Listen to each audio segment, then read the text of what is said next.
Indonesia is currently, especially under the government of Presiden Joko Widodo, having this very bold aspirations of being a leading EV producer, and especially as we know some regulations of nickel, the EVs, the sustainable green energy, the net zero emissions, and so on.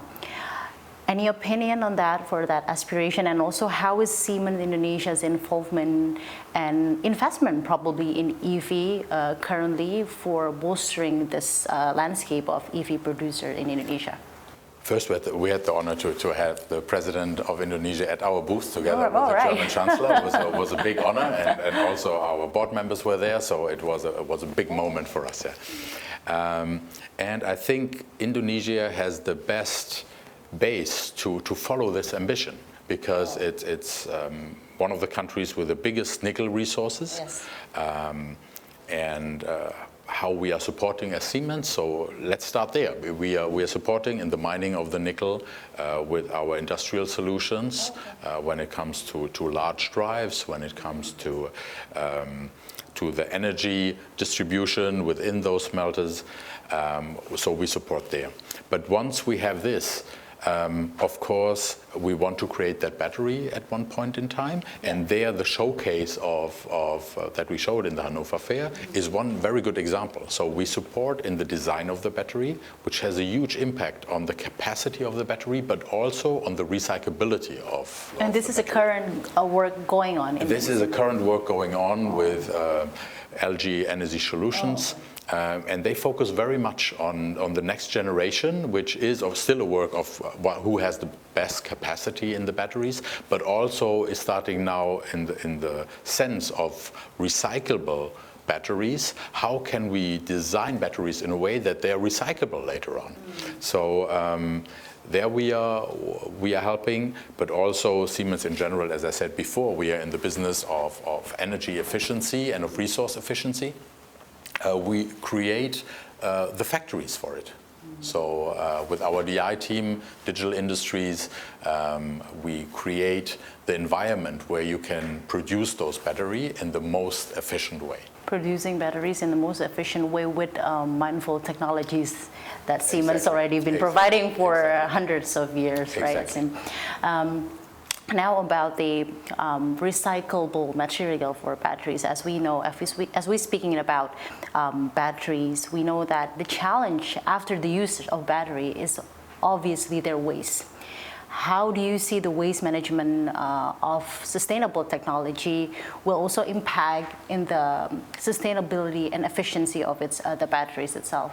Not only from the waste, but when the battery is being used.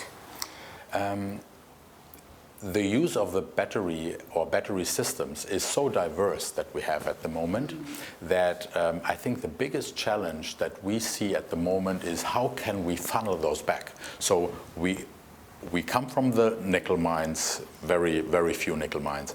Then we funnel into the battery factories. But starting from there, the form of the battery is so diverse that then basically it gets spread all in society. You will find it, as you know, everywhere, yeah? From the cell phone to child toys to cars, with huge batteries, and storage systems for houses when they have solar systems. So it gets spread all over society. And what we see at the moment, the biggest challenge is how can we funnel those back into recycling centers. So this is something that the government and the cities are basically working on. How can we create this cycle? Once they are back and they are funneled, then the question is how can we diversify those into the type of battery it is, and how can we extract the resources back out of the battery. And it's very possible to create a sustainable waste management for batteries. It is very possible. Some success case, a success story from... I think where Siemens was very heavily involved, especially in the counseling, was in Germany, how in the recycling systems of batteries. But to be frank, there is still a long way to go until we can really recycle batteries in a way that is sustainable, and we are working on this way now already in the design phase. Okay, thank you so much for that. And still on the Siemens technology, its utilization that improve efficiencies. If we're talking about technology, we're kind of talking about looking something in the forward side, some futuristic, a better future for all. And now, because we're in the segment of Focus on Infrastructure, I would like to ask you about what makes future urban development is so different than the current urban development that already we see right now. The development that we see in the cities are put under pressure from two directions now. Okay. I think in the past it was simply the growth of population, and therefore you needed to make sure that you have enough power available and enough water available, enough streets available to fill this demand. Now there is another pressure point adding on this, and this is our environment. So where before it was only a matter of pumping basically enough of these resources into the cities, all of a sudden the resources themselves get scarce. So we talk about water pollution, we talk about rising sea levels, we talk about cities that start sinking in. So all of a sudden the environment is also starting to create pressure on this demand of people. And now we have these cities that are competing for the best living standards, for the best people, for the best businesses. And they are facing now these two pressures at the same time. So city leaders will be very challenged in building, planning, building and managing these cities that are where the pressure is coming from both sides. Now, comment on about what is actually Siemens' point of view about the urgency of adapting digital technology for a city, for its economic benefit and also social benefits of the people. Many people ask me, why is digitalization helping us at all? Yeah. That is the first question I would like to answer. The cost and the effort that you have to put in if you want to change something that is already there in material is very high. And everyone can have this example. If you want to change your house, for example, that you build, after it's built, because you find out the kitchen is too small or the bathroom is too small, is very high. The effort that you need to invest and the resources you need to invest once you find out something is wrong. Yeah. And there the digitalization is helping.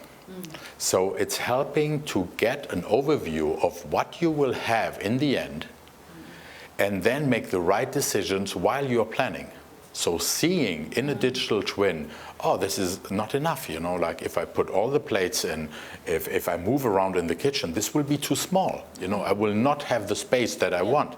That will help in making the right decision in planning.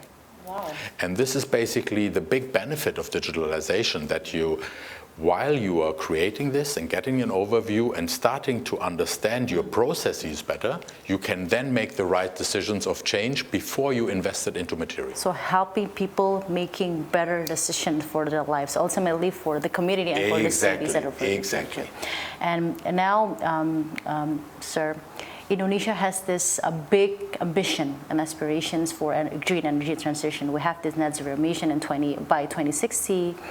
And very much on new and renewable energy. And as we're speaking now, Siemens has been in Indonesia for hundreds of years. You're growing with Indonesia and also what this country needs.